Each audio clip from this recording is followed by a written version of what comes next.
This may not work, y'all. I just got done riding my mountain bike 6 miles up and down some of these hills and hollers, and it made me think of the next video I want to do. So we're going to give that a shot. If I can get my voice back, DW Verts, Hick Billy Outdoors, a little bit more about arrowheads, arrowhead hunting, stuff I think I know. Oh God, hold on, here we go.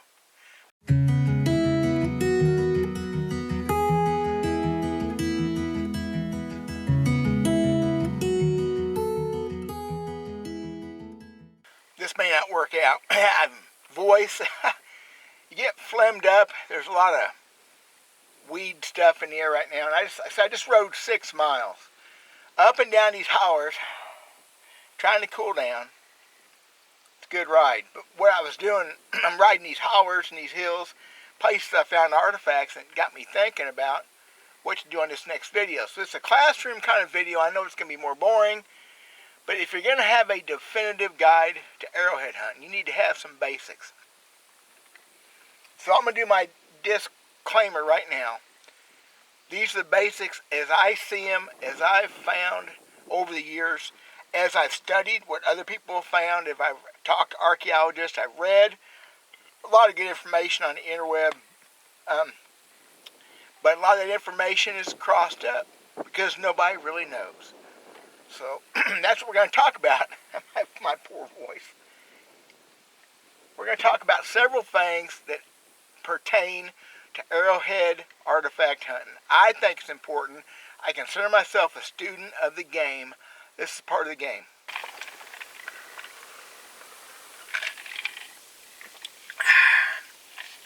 Lots of water. Gatorade. Man, this is getting old, sucks. Where to start? I don't want to make a real long video, but man, you got to talk about some of this stuff. So, where to start? That's why I need that magic Wayne's World.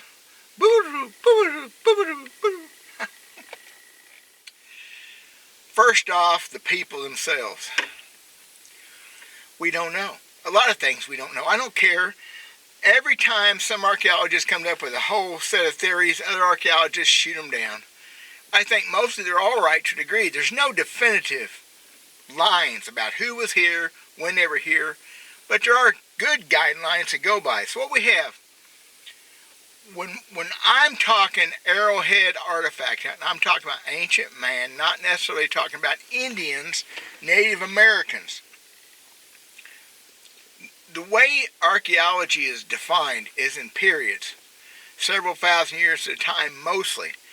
The historical period basically is from now to the beginning of the Indian tribes, the ones you've heard about, the Sioux, the Cherokee, the Pawnee, hundreds of tribes that were organized, religion, hierarchy based. The Osage Indians from right here in Missouri, a major tribe. That started approximately 1,000 years ago, where we had the infusion of people from the Siberian cultures, where you get the Native American look. Mongolian. It was an infusion. America has always been a blending of people, right?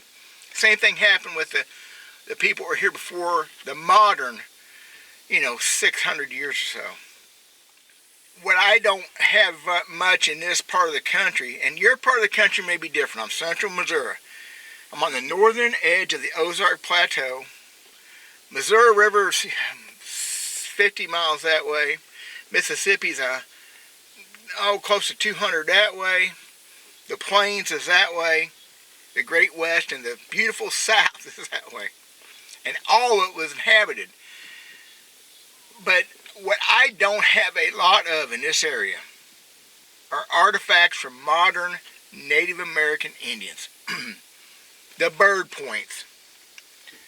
They're not bird points, mostly they're arrowheads or hunting points for whatever, the little ones. The big ones aren't hunting points for arrows. I don't think the bow and arrow made it to this part of the world until just a few hundred years ago. I don't know if there's any proof of it. I've never studied that. Let me explain this. I am a student of the game, but I've never took it to the point where I'm going to put my nose in a book and just beat it to death to know everything. I like to be partially stupid. That way I can't be held accountable. And since I can be partially stupid, so can you. What does this have to do with arrowhead hunting? Nothing and everything. I like the history part of it, but also I like to find what archaeologists say is so true, and I know from what I've found isn't true. A lot of archaeologists don't like us arrowhead hunters. That's their problem.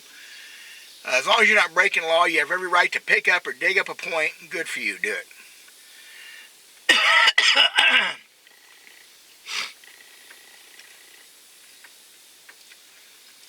Modern American tribes lived by bigger water than what I have here. You go to the Osage River south, Missouri River north, Mississippi River to the east, and you'll find the bigger tribe units. Out west, the same way. They got in the perfect places and they formed communities. The stuff I find is a hunter-gatherer period, which starts before the historical period, that's the newest period, into the woodland, the archaic, paleo, we like paleo, and pre-paleo, which I love some pre-paleo. Stuff more than 12,000 years old. Pre-Ice Age, it's there. Indians, Native Americans, the last 1,000 years before that were a different kind of peoples. We really don't know what. I guarantee you some of the peoples that lived in this country were white folk. They were European. Guaranteed. Solutrean cultures, whatever. And they blended, they mixed. Hopefully they got along. The war and stuff happened later on when it got so many Indians, so many tribes. You got the power hungry, just like today. Go figure, right?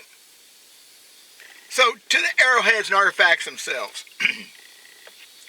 Most of them aren't arrowheads. We call them arrowheads because that's what people want to hear. If I put artifact in a title, it doesn't get the looks arrowhead gets. Just amazing. I have so few arrowheads. I probably have less. I know I have less than 200 pure arrowheads. I'm sure I have. They were actually on a, could have been on a arrow, a wooden arrow, to be shot through a bow. The bows that our people used weren't as powerful, generally, weren't as big. They didn't have the shaft material. This isn't, Europe 600 years ago, wherever, they didn't have the bronze and stuff. The very latest North American tribes had metalworking technology. How's that? So what we have is, our stuff is mostly made out of rock. The arrowheads, points, tools, knives, 90+% made out of rock. The rock in America, in North America, is called chert. It is not flint, although it's a distant, very close relationship, kissing cousin with flint. The way that flint's formed and chert's formed is two different things. Of what I understand, I've tried to look this up after somebody got on to me a couple years ago. There's only a couple places in the United States that actually has a flint. It doesn't matter. It's semantics. But these pieces have been hit on are chert. Flint is a Europe thing. The flint, like flintlock guns, flint for starting fires. This sparks too. Riding a bike's gonna kill me. This is chert. Most of the chert we have in this part of the country is called Jeff City chert. Don't know why. Never looked that up. That's too much information. I believe there's 7 different kinds of Jeff City chert. If you want to get all broad and easy.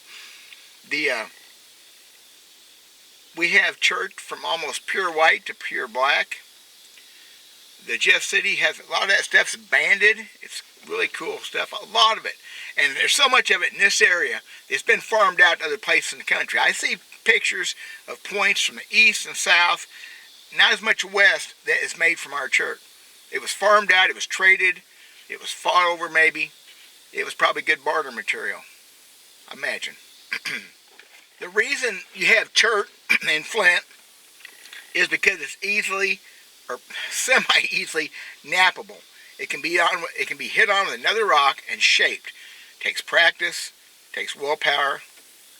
Gotta be over your frustrations. I did a video last year. I'm not a good napper. I don't do it, but I can make a point. I can make a tool. The point there was the point behind the point to show that you understand what a napped rock looked like. And I knocked off a lot of shards. Debitage, I made a pile of it real quick. I'll try to put a link in the description of that video if y'all want to watch it.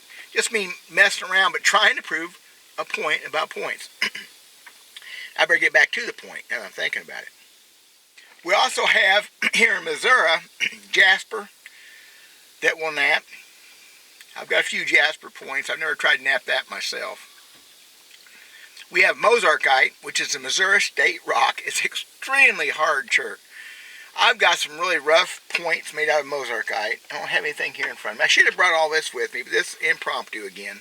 It's the way I roll. It's the way short, fat guys roll.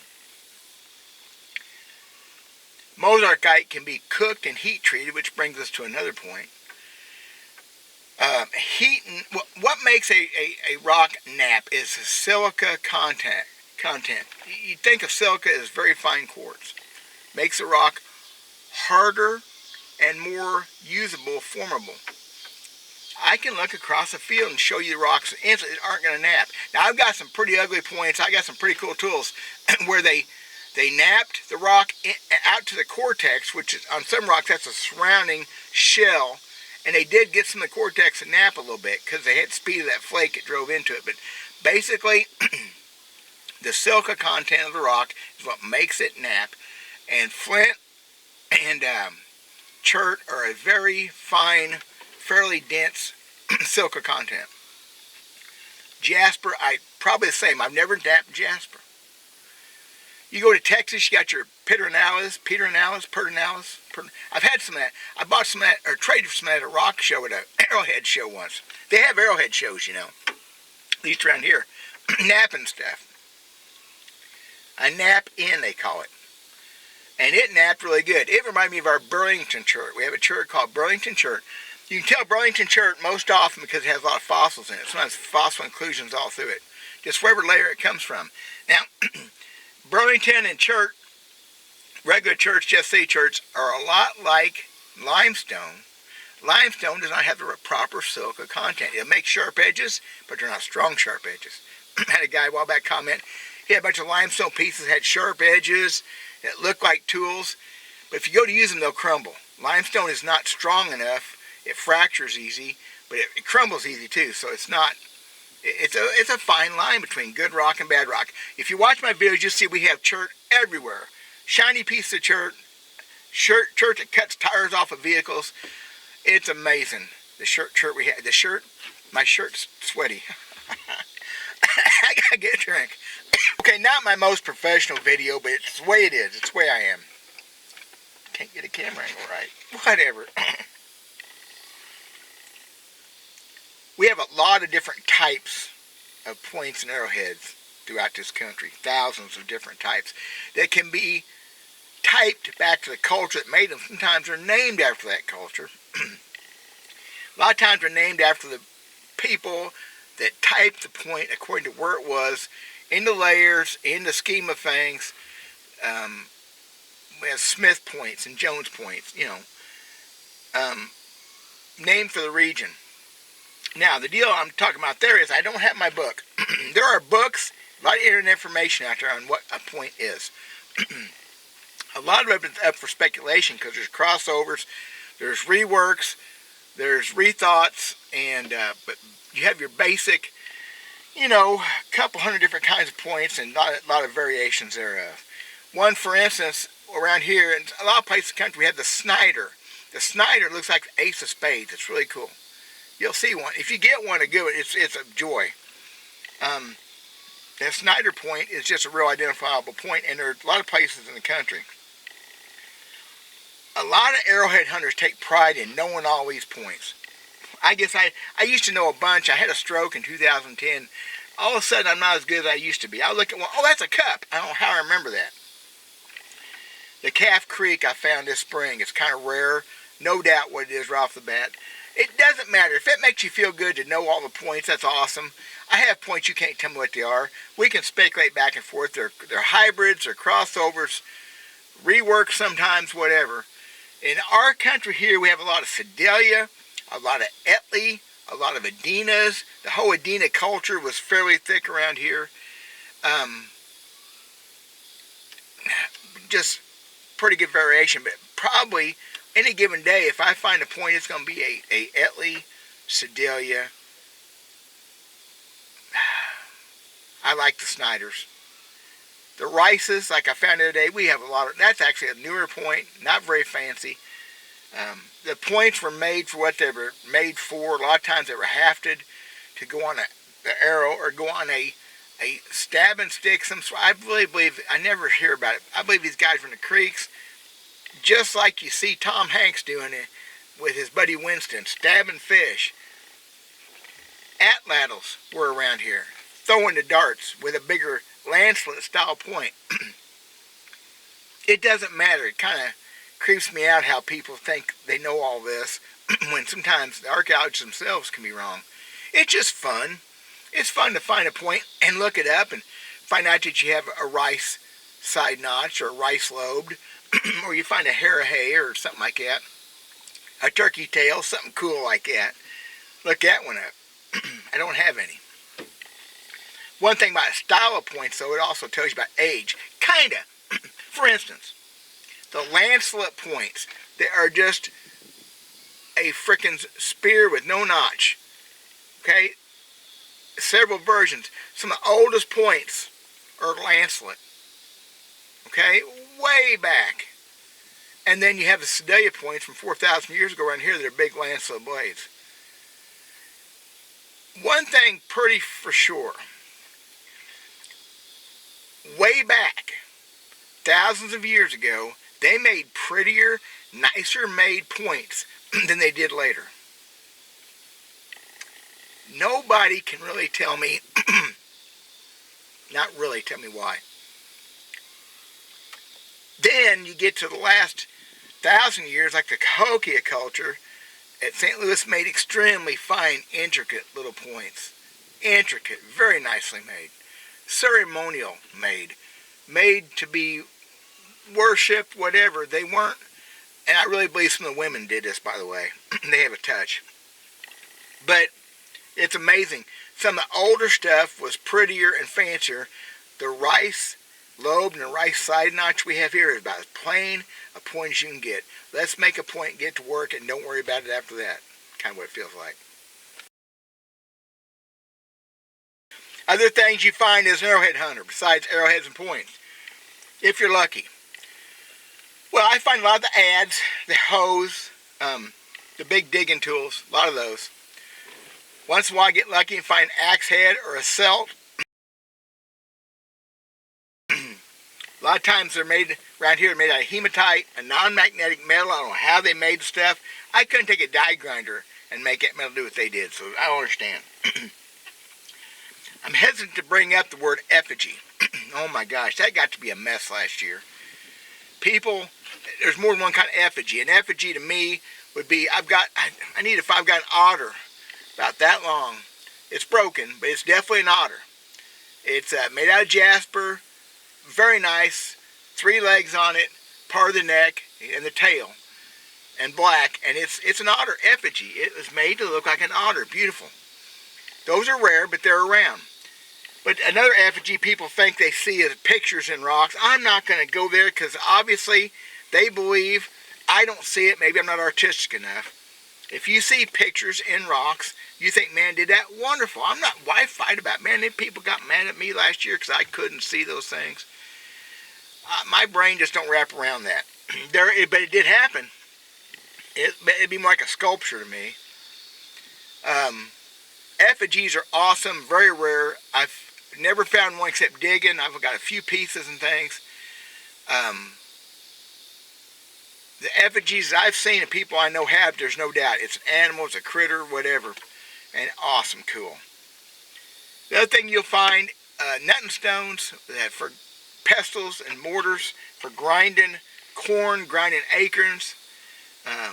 That's not all that rare. They're rare to identify. I don't know how many I passed up over the years. For it dawned on me, dadgummit, boy, that's a shaped rock. That thing's been worked. You'll find those pestles are polished on the end. It's awesome. I keep all that stuff now. Pipes. I have not. I got part of a pipe 2 years ago digging. It's just part of the cup, whatever, part of the pot itself. Man, I'd like to find a whole pipe, or at least enough of one. Some bone tools, and also become part of pipes. The bones a lot of times rot away, of course, in this ground. But once in a while, people find it where the ground actually preserved it. I'd love to find a big bone pipe. That's on the list. There's a lot of things to find. Napping stones themselves, the hammer stones they hit with, I quit picking them up. But when you're in context, when you're in the spot where the points are, or digging or whatever, you find that stone that's around the stone, you see where it's been smooth and hit and broke, it's a hammer stone. That's an artifact to me. They used it to make the others. Why isn't that an artifact? That's awesome. If you like, I mean, I got a rock garden somewhere. I got one over there full of hammer stones, nutting stones, some chert nodules that have been whacked on to see what it looks like inside. I found 23 of those in one cache once underneath the bluff. 23 of them, and 20 of them had been hit on once or twice. They check it, because sometimes they're rotten inside. They checked them, they stashed them away. I felt almost guilty taking those out. I left them there for a while. 23 of them in one little, up underneath the bluff. Somebody stacked them in there like turtle shells. Beautiful. That's the stuff I get off on. That's the stuff I enjoy. That's probably enough of that, y'all. It's just, I feel like, as an Arrowhead artifact hunter, I want to know some history, or think I know some history. I want to understand the ideas behind what they was doing, and sometimes you just can't figure it out, but it's part of the mystery. Every time I pick one of these things up, I think I'm the first person to handle this in maybe thousands, maybe 10,000s of years. Man, that's just amazing to me. If it's not to you, if you do this for a different reason, that's fine too. Some folks hunt arrowheads to find arrowheads to sell. That's not my deal. If it's yours, that's okay, as long as it's legal what you're doing. So we're going to call it quits on this one. At least one more. I'm going to give away. I have some things I think are pretty important. Some secret stuff I've kind of figured out. Some of it I've kind of stole and redid myself. We're talking a little bit about mounds, more minute location thing, whatever. Some of my boring stuff. I can never quit talking long enough to get something else done. So that's it. God bless you guys. Let me know what you think. Appreciate the subscriptions. Appreciate the likes and comments and all that kind of stuff. Beautiful day. I got to go to work. Talk at you later. Bye.